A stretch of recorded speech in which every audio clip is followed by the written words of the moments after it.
미국의 퓰리처 상이라는 상이 있습니다.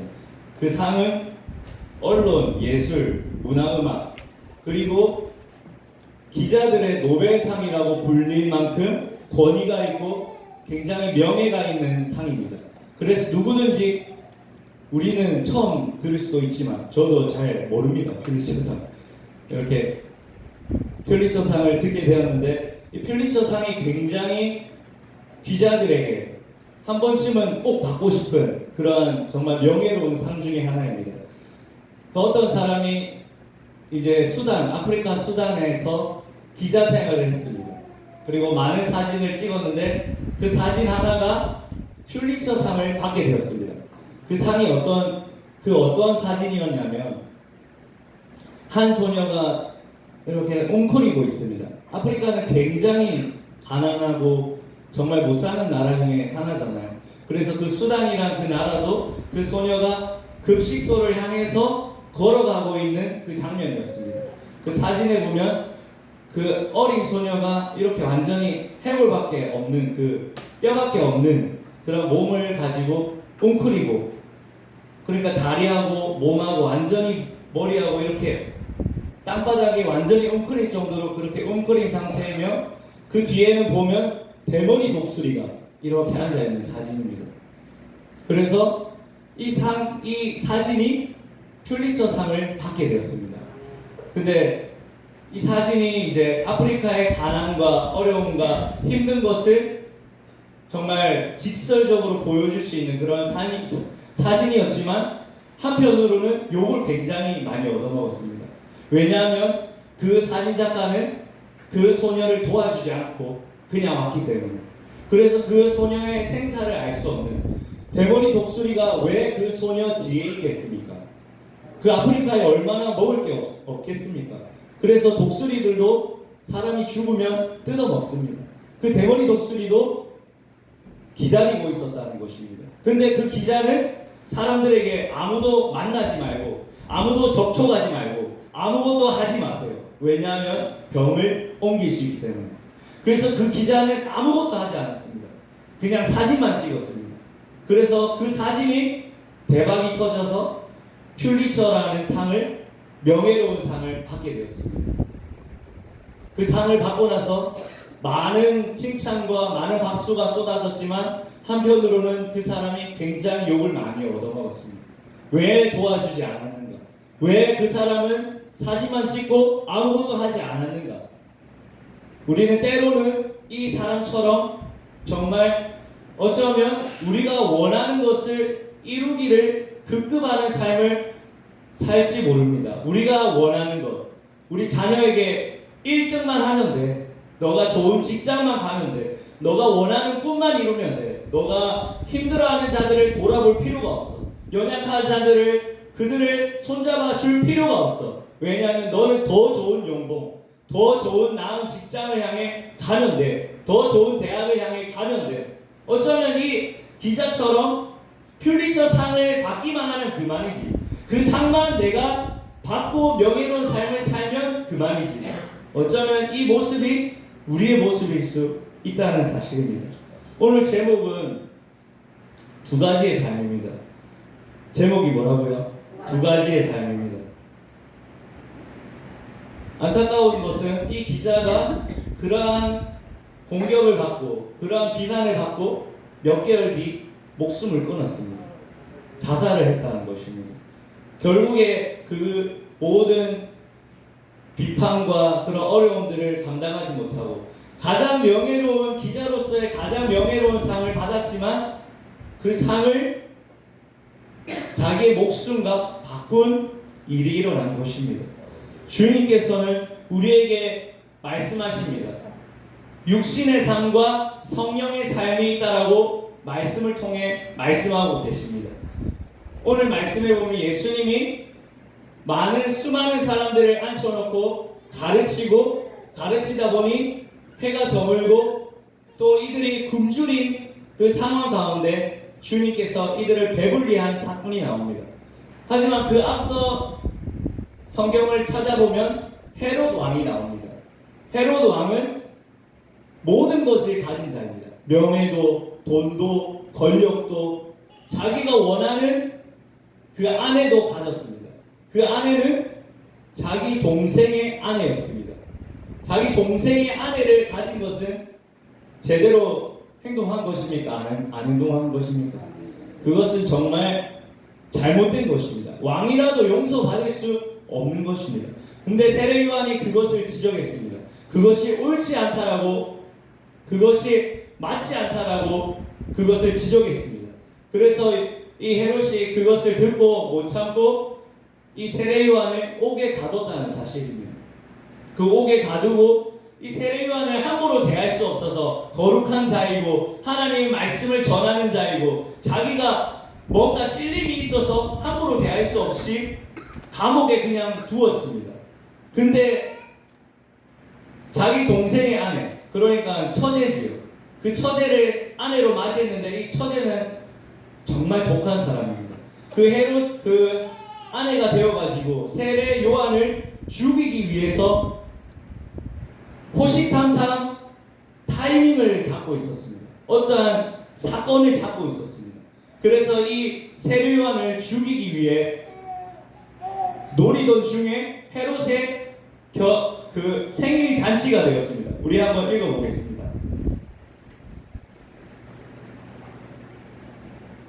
6장 21절 한번 읽어보겠습니다. 6장 21절.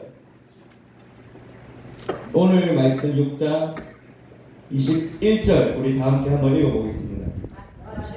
마침 기회가 좋은 날이 왔으니 곧 헤롯이 자기 생일에 대신들과 천부장들과 갈릴리의 기인들로 더불어 잔치하였어요. 아멘. 그 19절에 보면 헤로디아가 요한을 원수를 여겨 죽이고자 하였을 때 하지 못하였다라고 합니다. 왜냐하면 자기 남편, 그러니까 뭐라고 부르지요? 자기 그러니까 왕이 시숙되죠. 그러니까 그 시숙이 자기 남편이 되었는데 그 헤롯이 그 요한을 인정해서 함부로 대하지 못하고 있었기 때문에 이 헤로디아라는, 그러니까 아내 그 첩이라는 사람이 그 간을 보고 있었는데 마침 헤롯의 생일잔치가 되었다는 것입니다. 그래서 수많은 고위 간직에 있는 사람들, 또 군대의 그 지휘자들, 많은 그 마을에 또 나라의 귀빈들을 초대해서 잔치를 열었습니다. 그래서 그때에 그 헤로디아의 딸이 마침 너가 나가서 사람들을 즐겁게 해줘라, 너가 가서 많은 사람들 앞에 춤을 춰라, 이렇게 해서 그 딸이 막 춤을 추게 되었습니다. 춤을 추었고 많은 사람들이 기뻐했고 헤롯이 그 춤을 보고 너가 원하는 것이 무엇이냐 말을 해보거라, 나라의 절반이라도 원한다면 줄 것이다, 이런 막말을 하지 않아야 되는 그 말을 했다는 것입니다. 우리는 말을 조심해야 되는데 그 말을 했다는 것입니다. 그런데 이 소녀가 바로 세례 요한을 죽여주세요 하지 않고 헤로디아 자기 어머니에게 갔습니다. 제가 무엇을 요구하면 되겠습니까? 이러니까 헤로디아가 마침 기다렸다는 듯이 세례 요한의 목을 달라 해요. 정말 그 목숨이 파리 목숨처럼, 그 헤로디아 얼마나 잔인합니까? 우리가 그 사람 죽이는 게 쉽습니까? 우리가 어떠한 사람도, 평범한 사람도 사람 죽이는 그런 사건이 없는데 이 헤로디아라는 사람이 그 목숨을 아무렇지 않게 여겼다는 것입니다. 오늘 말씀을 보면 제가 묵상하는 중에 이 육신의 삶과 성령의 삶 비교하면서 무엇이 다른가? 첫 번째로는 육신의 삶은 소수만의 만족을 이룬다는 것입니다. 여기 보면 첫 번째 읽어보겠습니다. 소수만의 만족. 육신의 삶은 정말 적은 사람들의 만족을 이룹니다. 헤롯은 모든 것을 가졌습니다. 헤롯은 모든 나라들을 다스렸고 자기 가진 것들을, 권력들을 가지고 있었고, 명예가 있었고, 돈도 있었고, 지위도 있었고, 자기 한마디면 한 사람의 목숨이 그냥 사라지고 한 사람의 목숨이 살아나는 그러한 권세를 가진 사람이 헤롯입니다. 근데 그 헤롯이 많은 사람들을 자기 생일에 초대했고, 그 초대한 사람 중에 가난한 사람들은 한 사람도 없었습니다. 장애인도 한 사람도 없었습니다. 헐벗고 굶주린 사람도 한 사람도 없었습니다. 그 사람 가운데는 군 지휘자, 그리고 많은 기빈들, 그리고 고관들, 높은 지위에 있는 사람들만 초대했습니다. 그것이 육신의 삶입니다. 자기가 가진 명예를 소수만 누리는 것이 육신의 삶입니다. 하지만 예수님은 그렇지 않았습니다. 우리 예수님은 들판에서 수많은 사람들을, 오늘 본문에 보면 수많은 사람들을 가르쳤습니다. 34절 우리가 한번 읽어보겠습니다. 34절입니다.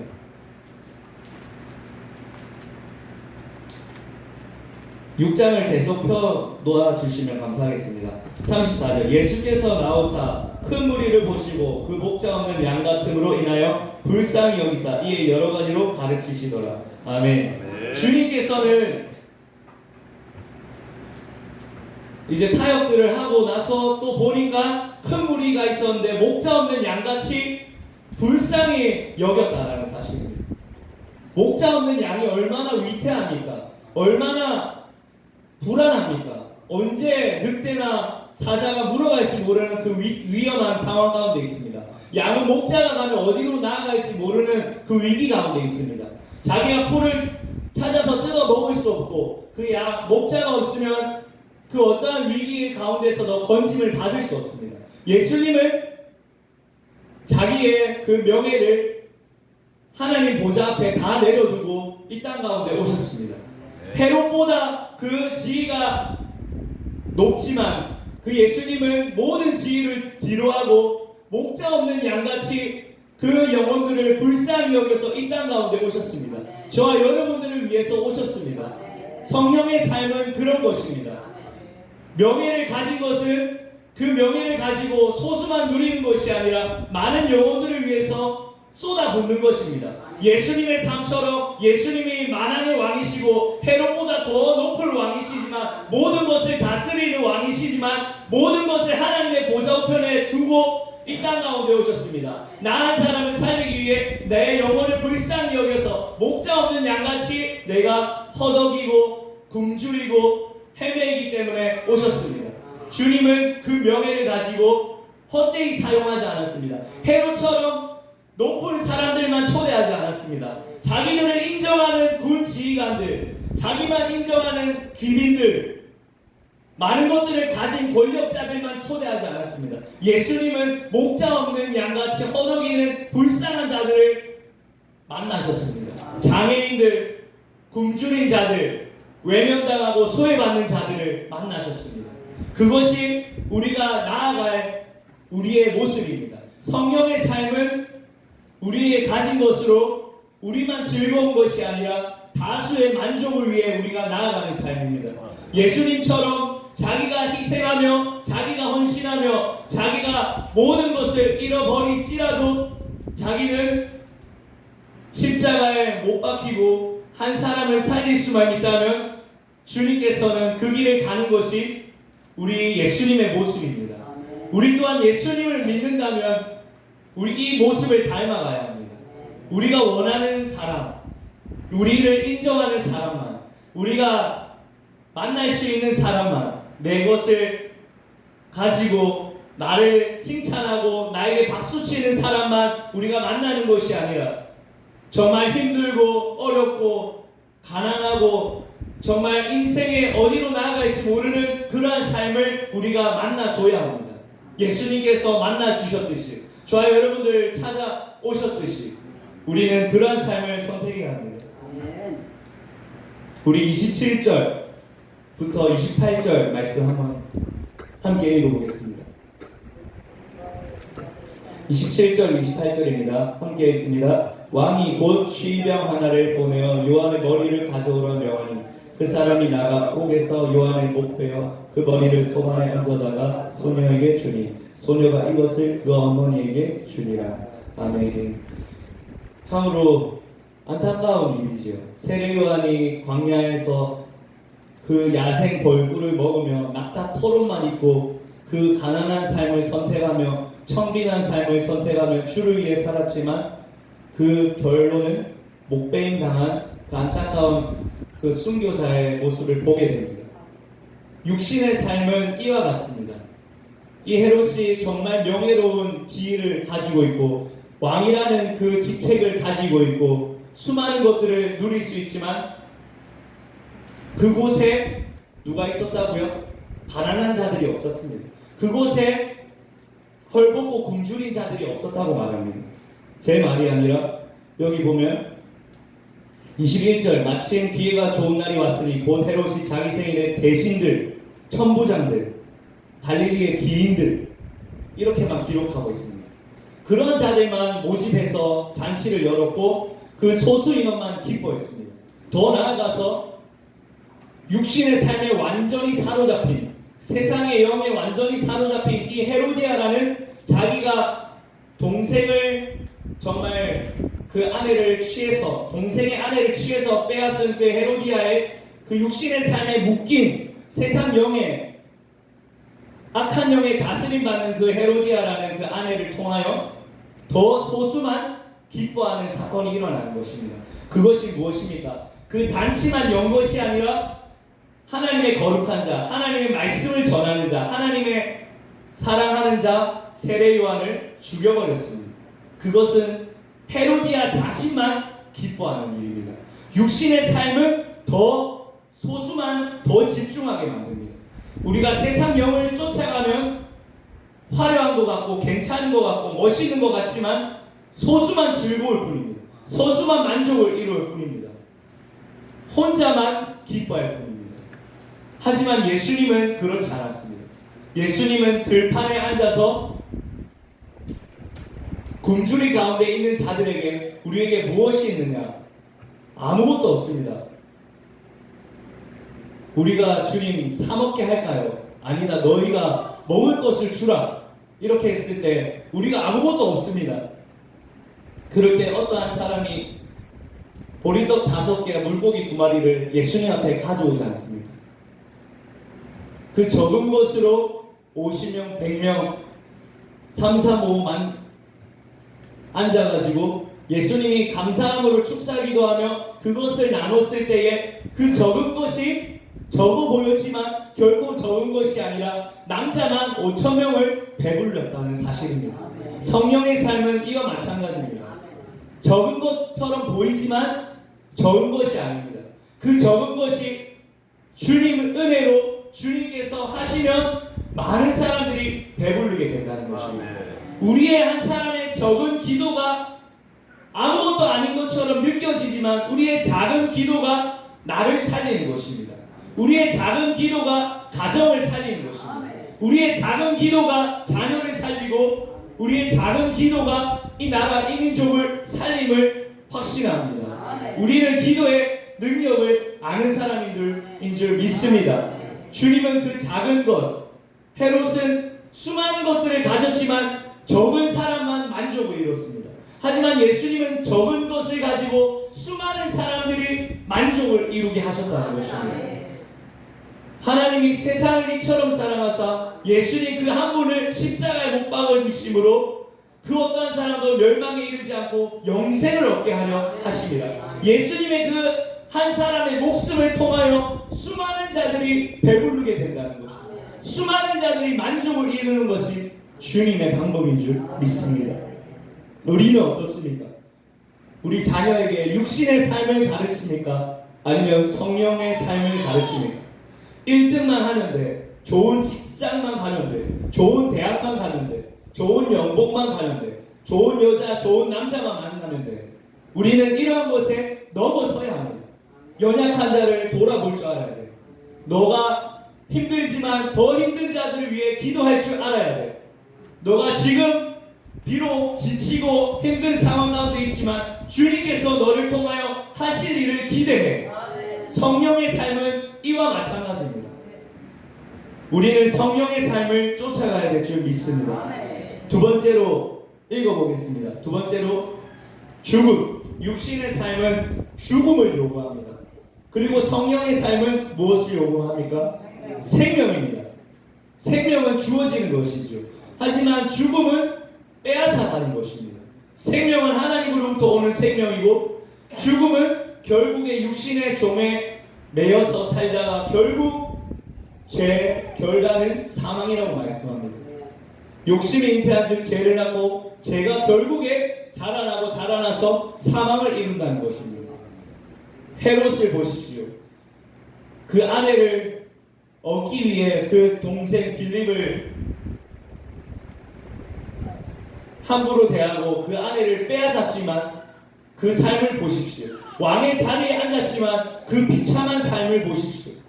그 천부장 대신들 고인 간직에 앉아있는 자들이 떨지 않았을까요? 여러분 벌벌 떨지 않았을까요? 나 또한 세례 요한의 자리에 갈 수 있겠구나. 나 또한 저 모습이 내 모습이 될 수 있겠구나. 언젠간 나도 목베임 당할 수 있겠구나. 떨지 않았을까요? 그들은 잔치에 모였지만 그 잔치가 기뻤을까요? 헤로디아 한 사람만 기뻤다는 것입니다. 결국에 육신의 삶은 죽음을 요구하는 것입니다. 어떠한 뉴스를 보게 되었습니다. 그 뉴스에는 참으로 안타까운 사건이 있었는데 제가 보려고 본 게 아니라 뉴스를 이렇게 보다가 보게 되었습니다. 베트남에서의 사건입니다. 베트남도 마찬가지로 우리 대한민국처럼 우리 아줌마들 얼마나 그 사교육에 열성적입니까? 아이들이 공부 안 하면 얼마나 이 안달난 그런 모습을 하고 공부해라 얼마나 아이들을 닥달합니까? 베트남도 마찬가지인가 봐요.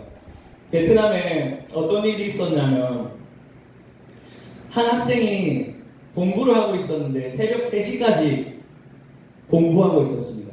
그 옆에 누가 있었냐면 아버지가.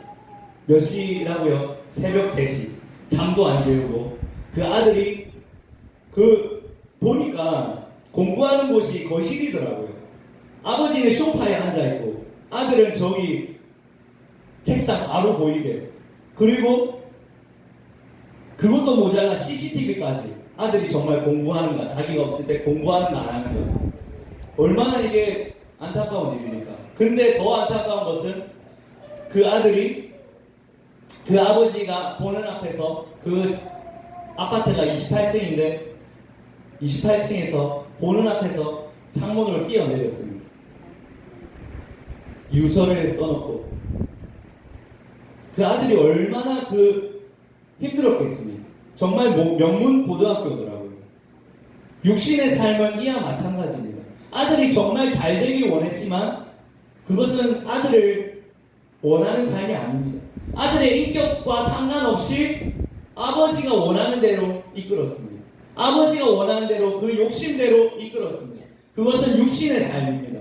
제가 너무나 극단적인 예를 들지 모르겠지만 우리는 오늘도 이 시간 가운데 자살하는 사람이 있다는 사실을 제가 그냥 이렇게 지나쳤는데 보니까 10대에서 30대 사망 원인이 1위가 자살이더라고요. 자살. 질병도 아니고 뭐 정신질환도 아니고 자살이더라고요. 10대에서 30대 우리나라 1위 사망 원인이 자살이더라고요. 베트남 얘기만 아닙니다. 우리나라도 또한 얼마나 이 육신의 삶에 묶여서 아들이 무엇을 고민하고 아들이 무엇을 생각하는지 얘기조차 나누지 않고 그냥 공부해라. 아버지가 하는 대로 해라. CCTV를 달아놓을 정도로 그만큼 아들을 감시하고 억압하고 그 아들이 숨조차 제대로 쉴 수 있었을까요? 결국에 자기의 목숨을 끊어버리는 그 극단적인 선택을 했지만 이것이 비단 베트남만 일이 아닙니다. 지금도 우리나라는 끊임없이 자살을 하고 있다는 것입니다. 하루에 30명이 자살한다라고 통계를 내고 있습니다. 육신의 삶은 결국에 죽음을 요구합니다. 이 헤로디아가 세상 영에 붙잡혀서 세례 요한의 죽음을 요구했듯이 우리는 얼마나 죽음을 요구합니까? 얼마나 자녀를 내가 원하는 대로 하지 않는다고 얼마나 다그칩니까? 남편을 닥달하고 아내를 닥달하고 사회생활하면서 받았던 스트레스를 가져와서 아내를 잡습니다. 그것이 죽음입니다. 주님은 그것을 볼 수 없어서 자기의 육신을 죽음 가운데 내어주셨습니다. 우리가 죽음을 계속 요구하기 때문에, 이 세상이 악한 영이 계속 죽음을 요구하기 때문에 예수님은 자기의 몸을 버리면서 그 죽음을 박살을 내버리셨습니다. 예수님은 죽음을 이기신 분인 줄 믿습니다. 예수님은 십자가에서 죽음을 이기셨습니다. 예수님은 생명을 주시는 분이십니다. 육신의 삶이 아닌 성령의 삶은 생명을 주는 삶입니다. 우리는 자녀에게 생명을 전달해 줘야 합니다. 우리는 목회자로서 성도들에게 생명을 주어야 합니다. 우리는 예수 믿는 자로서 나와 함께하는 자들에게 생명을 전해주는 삶이 되어야 될 줄 믿습니다. 살리는 것은 영이니 육은 무익하다라고 말씀하는 것입니다.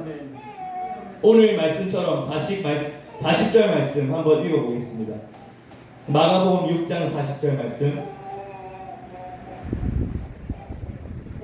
때로 100명씩 또는 50명씩 앉은지라. 42절 44절입니다. 다 배불리 먹고 남은 떡 조각과 물고기를 12바구니에 차게 거두었으며 떡을 먹은 남자는 5,000명이었더라. 아멘. 주님께서는 살리는 분이십니다. 적은 것을 가지고 살리는 분이십니다. 천국은 마치 작은 씨가 심겨져서 가지가 나고 나무가 되어 수많은 새들이 그 그늘에 깃들이고 그 나무에 쉰다라고 말합니다. 우리가 작아 보이지만, 우리가 정말 연약해 보이지만 우리의 기도가 수많은 자들을 살리는 것입니다. 우리의 적은 기도가 나만 살리는 것이 아니라 수많은 자들을 살린다는 사실을 믿으시기 바랍니다. 로마서 8장 13절 말씀입니다. 현대인의 성경으로 제가 한번 읽어드리겠습니다. 만일 여러분이 육신을 따라 살면 죽을 것이지만 성령님을 통해 육적인 악한 행위를 죽이면 살 것입니다. 아멘. 육신을 따라 살면 반드시 죽는다는 것입니다. 하지만 성령을 쫓아 육신의 삶을 제어하면, 다스리면 산다고 말씀합니다. 우리는 자녀를 살려야 합니다. 우리는 가정을 살려야 합니다. 우리는 교회를 살려야 합니다. 우리는 주변에 있는 수많은 사람들을 살려야 된다는 것입니다. 우리는 죽이는 삶이 되어서는 안 됩니다. 내 욕망, 내 욕심, 내 육신의 그 삶을 쫓아서 자녀를 억압하지 마십시오. 자녀를 함부로 대하지 마십시오. 자녀를 인격적으로 대해줘야 합니다. 자녀의 숨소리를 우리를 귀 기울여 줘야 합니다. 자녀의 고통과 자녀의 시름을 우리는 귀 기울여 줘야 합니다. 절대로 우리는 함부로 대해서는 안 됩니다. 그 어떤 누구도 우리는 육신으로 대해서는 안 되고 우리는 영으로 대해야 될 줄 믿습니다. 살리는 것은 영이라고 말씀합니다. 육은 반드시 죽는다라는 사실입니다. 우리 세 번째로, 마지막으로, 육신의 삶은 화려함, 그리고 성령의 삶은 초라함. 육신의 삶은 뭐라고요? 화려합니다. 성령의 삶은 초라합니다. 우리 21절 말씀 한번 보겠습니다. 21절 말씀. 마침 기회가 좋은 날이 왔으니 곧 헤롯이 자기 생일에 대신들과 천부장들과 갈릴리의 기인들로 더불어 잔치할세. 이 모습을 볼 때 얼마나 이 생일 잔치가 호화롭겠습니까? 그냥 대충 음식을 차려놨겠습니까? 이 수많은 고위 간식들을 모셔놓고 대충 어떤 찌끄레기 음식을 차려놓겠습니까? 수많은 진수성찬을 차려놨을 것입니다. 겉으로 보기에는 정말 화려하고 정말 삐까뻔쩍하고 육신의 삶이 대단한 것처럼 보입니다. 세상을 보십시오. 얼마나 빌딩이 높고 얼마나 세상 문화가 화려하고 그곳에 얼마나 젊은 청년들과 그리고 중년의 삶들도 마찬가지로 얼마나 술과 음란과 도박과 자기 육신을 쫓아 그 화려함에 취해서 사는지 모릅니다. 그 화려함이 결국에 사람을 망치는 것입니다. 그 화려함이 결국에 사람을 옥죄어 죽인다는 사실입니다. 육신의 삶은 그 화려함이 있지만 그 끝은 좋지 않다는 것입니다. 로또를 맞이한 1등 당첨된 사람들의 결말을 우리는 많이 접합니다. 좋은 사람들이 한 사람도 없더라고요. 뭐 개중에 있겠지요. 돈 관리를 잘해서 있겠지요. 하지만 그 화려함에 취해서 그것에 빠져 살다가 자기도 모르게 그것이 자기를 삼키는 줄도 모르고 그것이 자기를 죽여버리더라고요. 로또를 1등 당첨된 사람들이. 그 화려함에, 세상이 주는 화려함, 얼마나 세상이 화려합니까? 얼마나 세상이 쾌락을 줍니까? 얼마나 육신에 매여 종로릇하게 우리 수많은 사람들을 이끌고 갑니까? 하지만 주님은 정말 초라했습니다. 우리 예수님은 정말 초라한 삶을 선택하셨습니다. 빈 들판에 얼마나 초라합니까?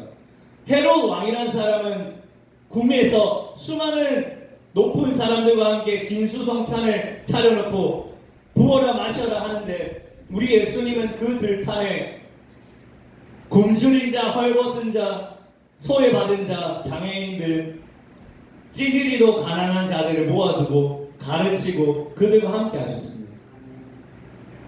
때로는 이 성령의 삶이 초라해 보일 수 있습니다. 예수님의 삶이 초라해 보일 수 있습니다. 하지만 하나님이 가장 기뻐하는 삶이 이 초라한 삶인 줄 믿습니다. 겉으로 보기에는 형편없어 보일지 모릅니다. 우리의 기도의 모습이 얼마나 세상이 보기에 우습습니까? 이 장판을 펼쳐놓고 의자를 여기 다 당겨놓고 장판 다 깔아놓고 이 모습이 세상이 보기에는 얼마나 형편없어 보입니까? 하지만 이 형편없음이 하나님이 가장 기뻐하는 사실은 우리는 명심해야 될 줄 믿습니다. 우리의 초라함이 하늘나라에서는 가장 화려한 것입니다. 헤롯 왕의 그 화려함이 하늘나라에서는 아무것도 아닙니다. 하지만 우리의 초라함, 우리의 부족함, 우리의 연약함, 이것은 하나님이 가장 기뻐한 초라함인 줄 믿습니다.